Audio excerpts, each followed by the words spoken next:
Hello students, आज के इस वीडियो में हम बात करने वाले हैं अगत तंत्र के चैप्टर नंबर 23 की, जो कि है सेक्सुअल ऑफेंसेस, जिसमें हम पढ़ेंगे rape, medico legal aspect of sexual offences और सेक्सुअल ऑफेंसेस होते क्या हैं, उसके टाइप्स क्या हैं वो पढ़ेंगे। एंड लास्ट में हम मोस्ट इम्पॉर्टेंट टॉपिक जो कि एग्ज़ाम में पूछा जाता है, POCSO act, protection of children from sexual offences act cover करेंगे।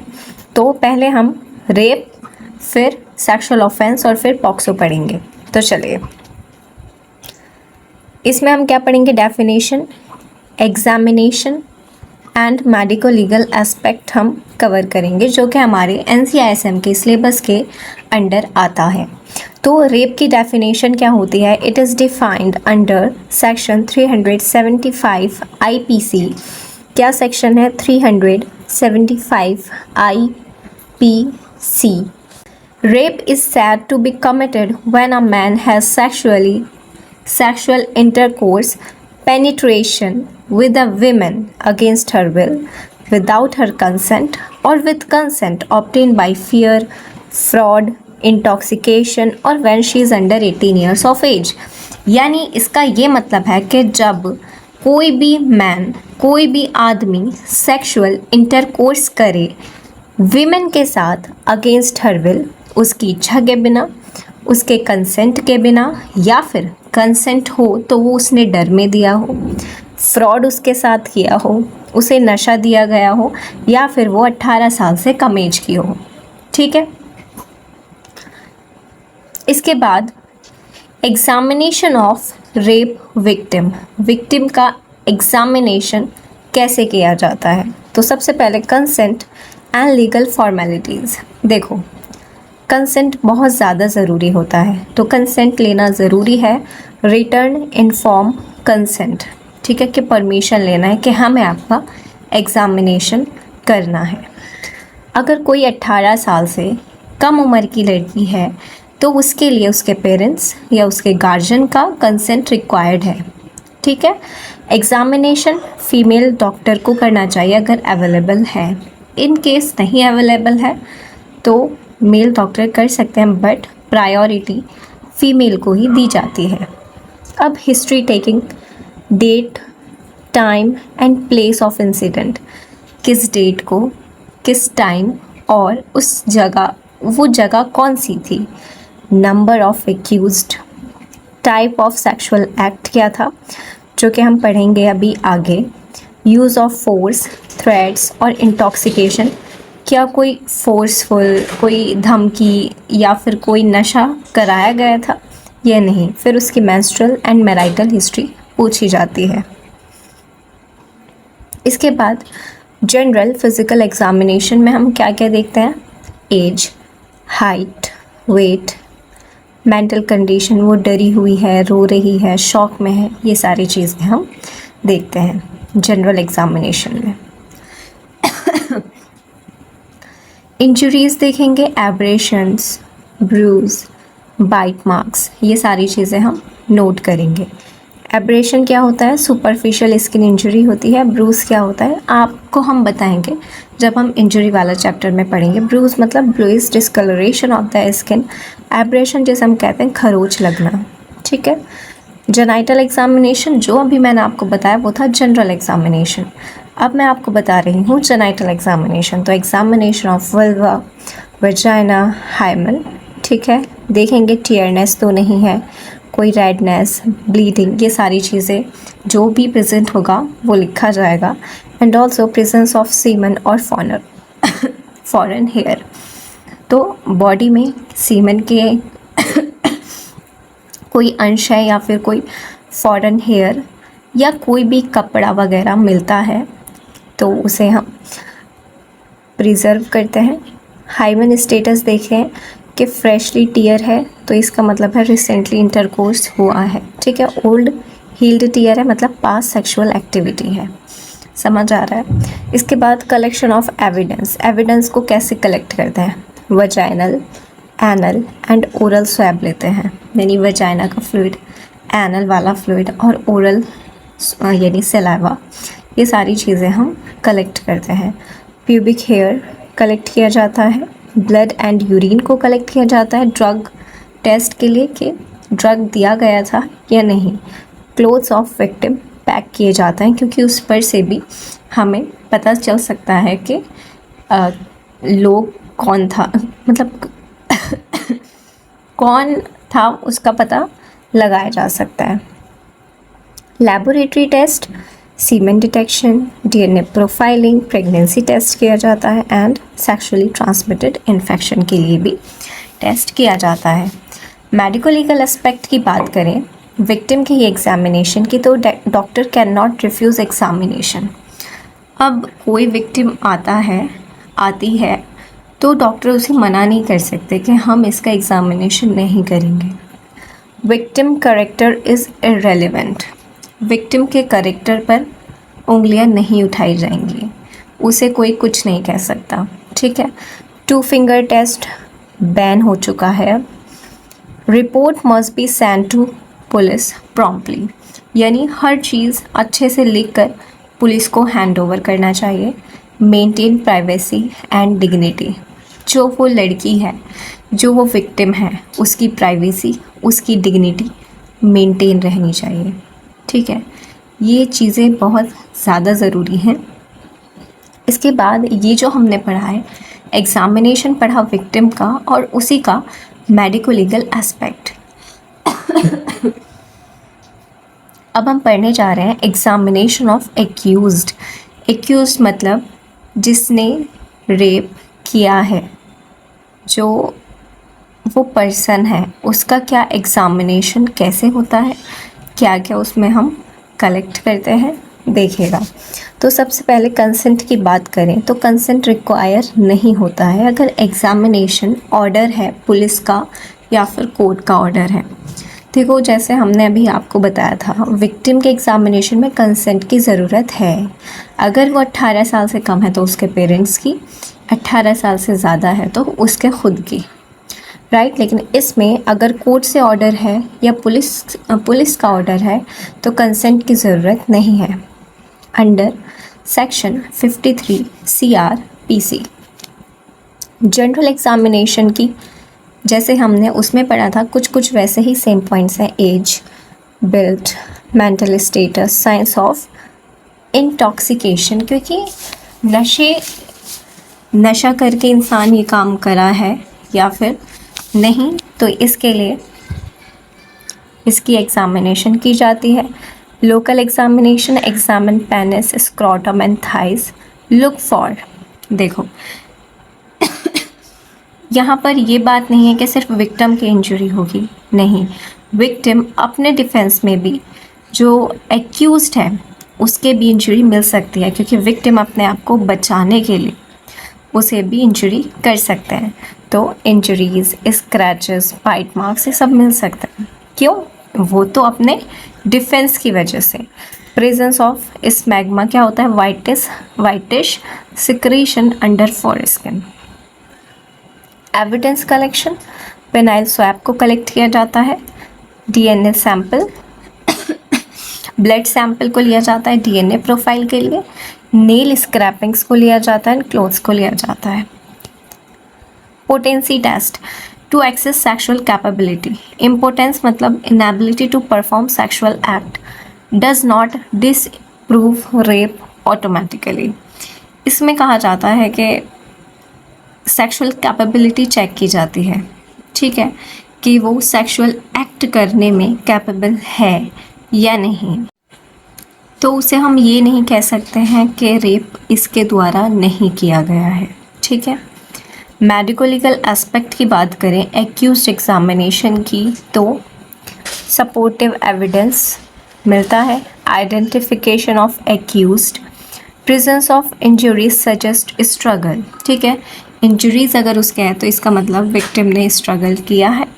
Absence of injuries does not rule out rape. अब अगर उसके इंजरीज नहीं है तो उसका ये मतलब तो नहीं हो सकता कि उसने रेप नहीं किया है, ठीक।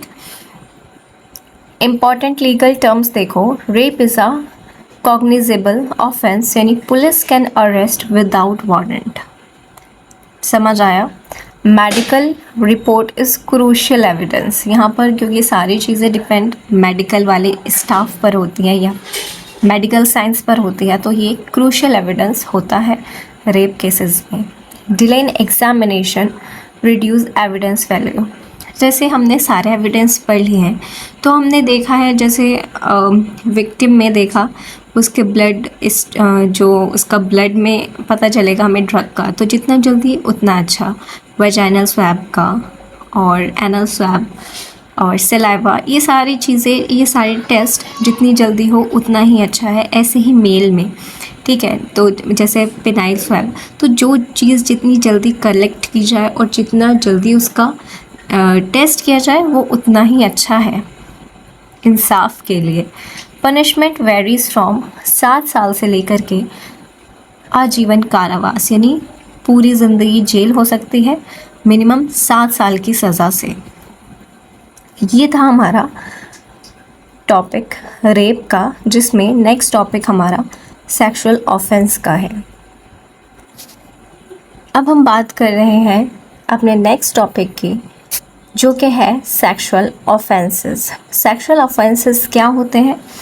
Sexual offences are illegal act, यानी act against law involving sexual activity without valid consent, free and willing agreement. Consent का क्या मतलब होता है कि अपनी इच्छा से जो इंसान चाहता है, लेकिन ये क्या है, जो उसके इच्छा के बगैर किया जाता है, और अगेंस्ट मोरालिटी और dignity, self respect of a person, तो वो पनिशेबल है अंडर लॉ।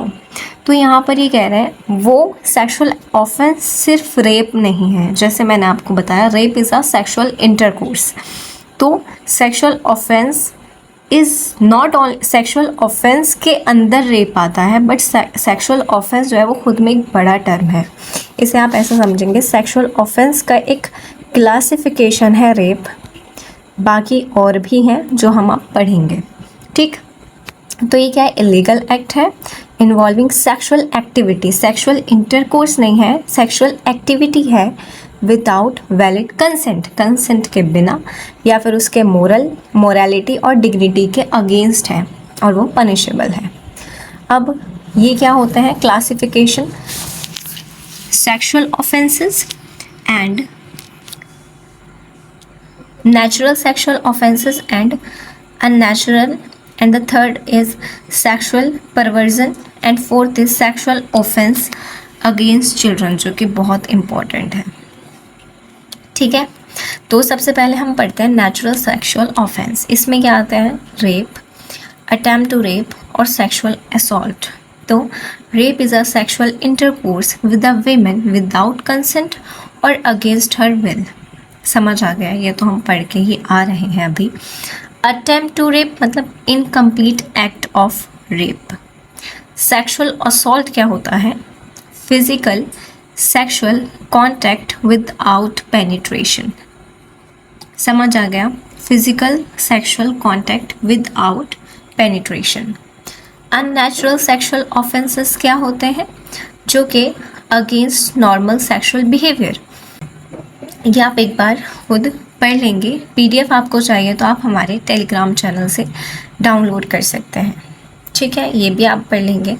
इसके बाद हम बात करते हैं सेक्सुअल ऑफेंसेस अगेंस्ट चिल्ड्रन। वो क्या होता है? Child sexual abuse, sexual act with a minor, यानी छोटे बच्चों के साथ सेक्सुअल एक्ट करना। इसमें इसी के अंडर आता है पॉक्सो एक्ट, जिसका अब हम पढ़ते हैं कि सेक्सुअल ऑफेंस का मेडिको लीगल एस्पेक्ट क्या है। इसमें बोल रहे हैं कि examination of victim and accused by registered medical practitioner, जैसे कि रेप में था। Consent for examination required except in minors, consent ज़रूरी होता है माइनर्स में, पेरेंट्स का ज़रूरी होता है या गार्जियंस का ज़रूरी होता है। कलेक्शन करेंगे एविडेंस का, semen, blood, saliva, clothes. Documentation of injuries, physical and genital injuries. Physical injuries क्या हो जाते हैं? ब्रूज, एब्रेशन, ठीक है। जेनाइटल इंजरीज भी हो सकती हैं। Age determination specially in minors. Preservation of samples, जैसे कि क्लोथ्स का प्रिजर्वेशन है, और हेयर्स, हेयर्स को किया जाता है प्रिजर्व, उनका एनालिसिस करने के लिए। Medical report submission to investing officer, court testimony by doctor as expert witness. देखो डॉक्टर्स को बुलाया जाता है गवाह के तौर पर कि वो आके गवाही दे कोर्ट में कि कौन सही है और कौन सही नहीं है, फैसला करने के लिए, न्याय दिलाने के लिए, फॉर जस्टिस डॉक्टर को बुलाया जाता है। Now POCSO act, it is a very important from this chapter. Question आएगा तो इसी से आने के चांसेस सबसे ज़्यादा हैं पॉक्सो एक्ट से। तो पॉक्सो एक्ट की सबसे पहले फुल फॉर्म याद करते हैं, protection of children from sexual offences act. इसका इंट्रोडक्शन क्या है? पॉक्सो एक्ट 2012 में लाया गया था, लॉन्च किया गया था। इज़ अ स्पेशल लॉ, क्यों? क्योंकि बच्चों के लिए स्पेसिफिक पर्पस के लिए बनाया गया है। और कितने साल तक के, या कितने साल कब तक के? 18 साल तक के बच्चों के लिए है ये। और ये 14 नवंबर 2012 को लॉन्च हुआ था। डेफिनेशन क्या है? POCSO act is a comprehensive legislation enacted to protect children from sexual offenses, sexual assault, harassment, pornography, and to provide child-friendly procedure during investigation and trial. समझ आ गया? ये एक्चुअली किसके लिए है? आप एक लाइन में इसे ये लिख सकते हो कि it is the act to protect children from sexual offences.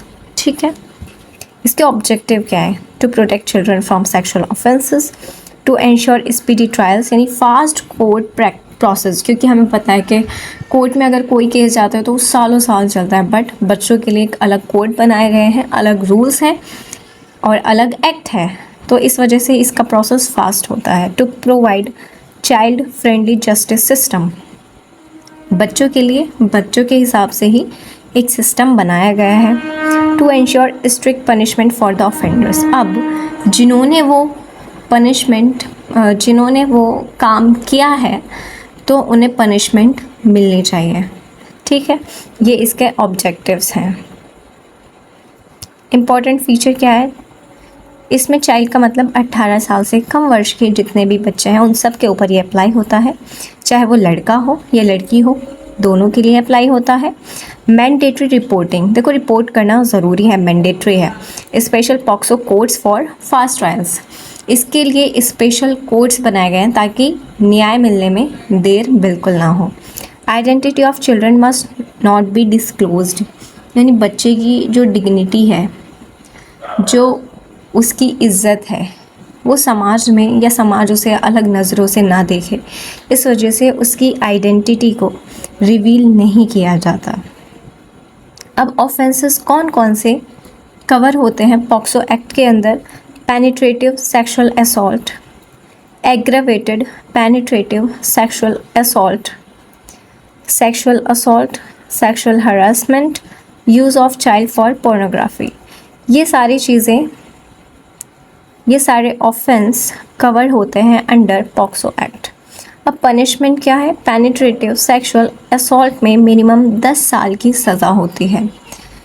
Aggravated penetrative sexual assault में आजीवन कारावास, यानी सारी उम्र जेल, या फिर डेथ पेनल्टी। आजीवन कारावास हो सकता है, यानी सारी उम्र की जेल, उम्र कैद की सज़ा, या फिर डेथ पेनल्टी। ठीक है, सेक्सुअल हरासमेंट के लिए 3 साल तक की जेल है। Pornography involving child, imprisonment plus fine, jail भी है और जुर्माना भी है।